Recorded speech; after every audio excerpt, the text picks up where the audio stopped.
Revolved Triangle, you may end up needing a block depending on how flexible you are through the lower back and through the hips. If you don't have a block, honestly, a nice sturdy one of those recycled plastic or metal water bottles will also do the trick. You just need something to have your hand on if you can't quite reach it. So I'm going to step my left foot forward and my right leg back. So my right toes are cut at about a 45-degree angle and they're facing forward for the most part. So you want to make sure that the hips, both hip bones, are moving toward the front of your mat. So if one hip starts to open toward the back, it's going to be really difficult to actually get your twist. So make sure that the pelvis and the hips are facing forward. From here, you're going to hinge forward at the hip creases and start to come down halfway. So the very first thing that tends to happen is that that left hip wants to crawl up toward the front because it makes it a lot easier to get to the floor. But I want you to really focus on keeping that left hip moving away from the ribs, moving away from the armpit. So moving the left hip back, keeping the hips square facing forward, the right hand will come to the inside of the left foot. So it's on the floor.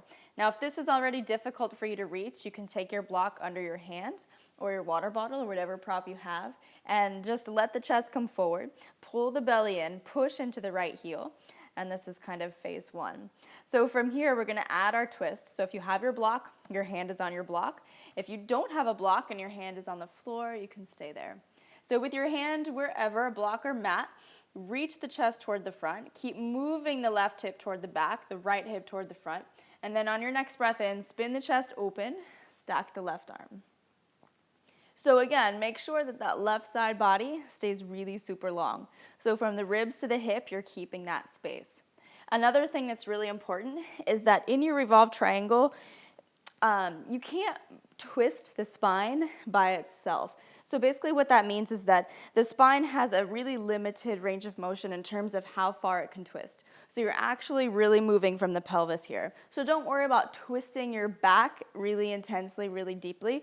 But as you move the hips backwards, as that left hip moves back, you'll notice that you have a lot more freedom to get the left arm up. So really make sure that the hamstrings are warm, the back of the legs are warm, and that's going to help you a lot with this pose.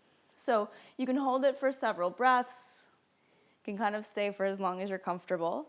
And to come out, you can just step the right foot up and slowly come all the way up. Just reset, press the hands together, take them right to the heart center.